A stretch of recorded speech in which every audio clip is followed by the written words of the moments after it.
Now, just before I get you to actually try mixing two tracks together, you need to understand a little about beats, bars, and phrases. See, music is divided into lots of little sections. These sections are called beats, bars, and phrases. I want you to think of it like this. Think of a book or a piece of literature. A single letter in that book would be equivalent to a beat. A single word would be equivalent to a bar, and the whole phrase would be equivalent to a sentence. In music, this is the way we think about our tracks, and this is the way we structure it. Now, in almost all popular music, including house, techno, drum and bass, pop, R&B, and any other primarily electronic genres, there usually is 4 beats per bar and 8 bars per phrase. Let me repeat that. There are 4 beats per bar and 8 bars per phrase.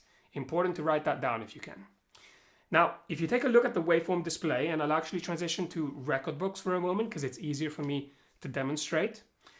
The beginning of a bar should have a red line going through it, and the remaining 3 beats in the bar should have white vertical lines going through them. Remember, there are 4 beats per bar, so the red line indicates the first beat in the bar, and the 3 white lines indicate the remaining 3 beats in the bar. Now, when it comes to phrases, there isn't really an accurate direct representation on a waveform display, but it's very easy to learn how to identify them yourself, and we'll get to that throughout the course. Now, this is important because when you're transitioning from one track to the next, you need to make sure that you synchronize the position of the tracks so that the beats, bars, and phrases correlate on both tracks. This means that as you're playing one of your tracks, this is your master track, the one that's going out to your audience, whenever a new phrase starts on this track, a new phrase has to begin on your incoming track as well. So the phrases and the beats and the bars are perfectly in sync with each other. Now, let's see how to apply this in practice.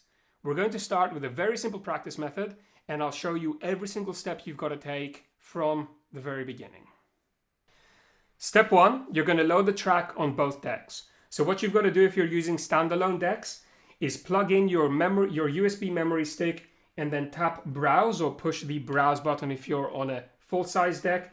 Navigate to your playlists, pick the playlist that we created, and you need to be pressing this rotary knob in order to actually go into the playlist. And when you're there, push it again to load the track.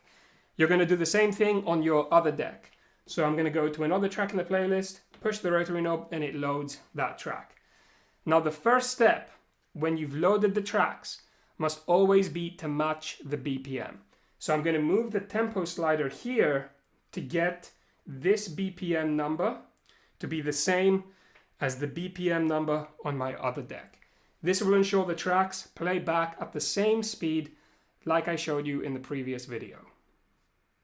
Now, once you've matched the BPM, the next step is setting your cue point. Now, I haven't explained what a cue point is yet, so let me briefly do that.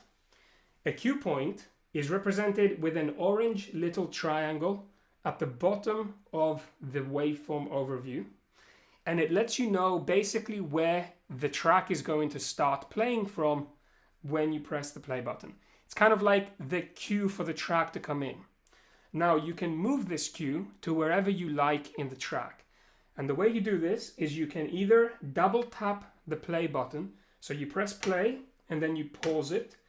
And when I paused it, notice how this line, it's called the playhead or the needle. This is where my track position is. It turned red. So before it was white, double tap the play button, it turns red. Now I'm able to adjust or move the jog wheel to wherever I want in the track. And as soon as I push the cue button, it's going to set my cue point to wherever the playhead was. Now, a couple more little tips about this. When you are in this search mode, let's say you want to set your cue point, in other words, the starting point of your track, somewhere later on, you can, in the later decks, which are touchscreen, actually touch on the waveform and navigate to wherever you like. Then when you're close, you can nudge the jog wheel to refine your position and push the Q button. Also, when the track is in playback mode, so when the track is playing, when you push the Q button, then it doesn't set a new cue point. It simply takes you back to your existing cue point. So once you've matched the BPM, set your cue point to the first beat of the track. So you can see here we've got some empty beats and there is a straight line with no waveform whatsoever. And we can see that the actual music, the waveform, begins over here. And thankfully the deck has already set the cue point for me, which makes my life easier. But if it hadn't, if the cue point was there for whatever reason, I would have to double tap the play button, move to where the first beat is, and push the cue button. Now, once you've done this, then it's time to start practicing counting the beats, bars, and phrases within a track. Now, I'm gonna demonstrate very quickly how I want you to count, and then I'll explain why I count in this way. So I'm gonna press play, and I'm gonna start counting.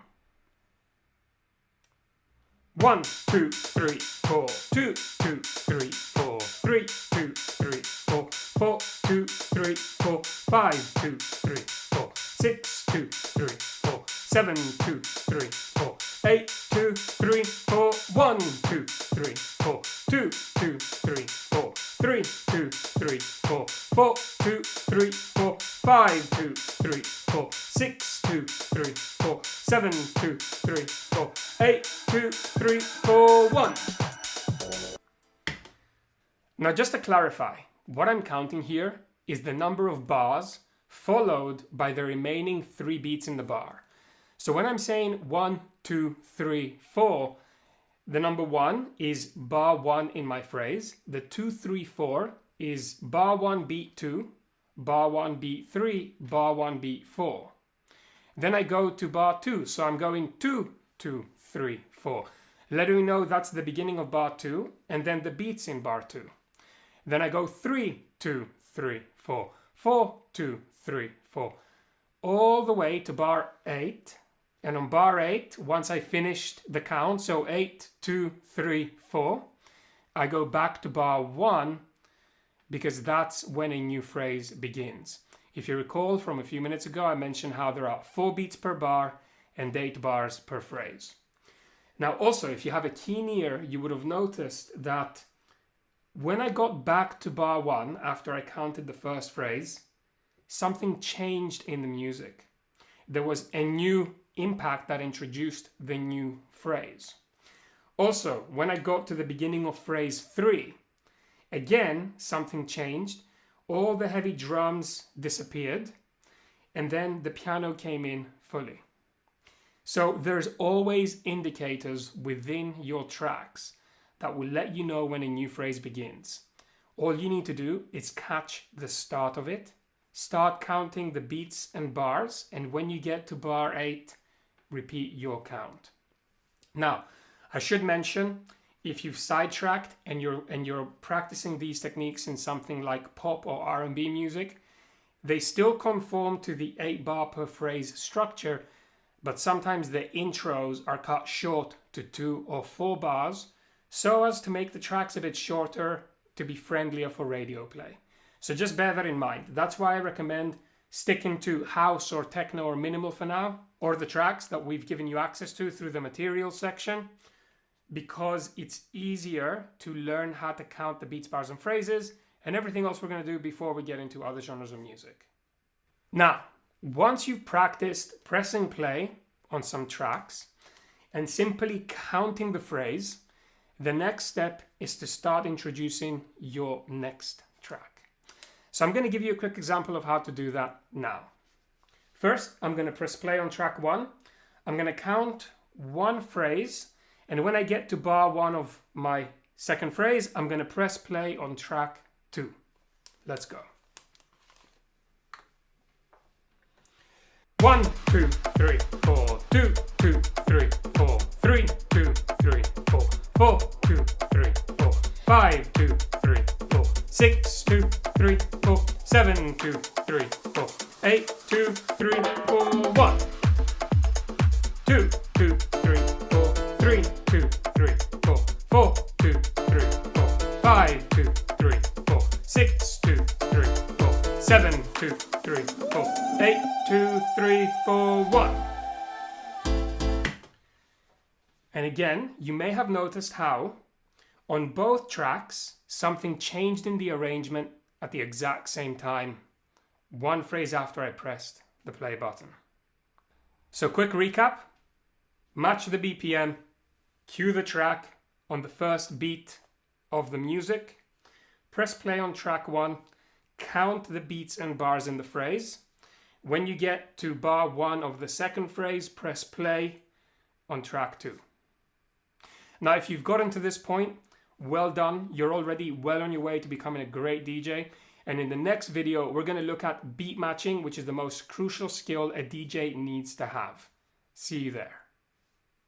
Imagine being able to mix like this.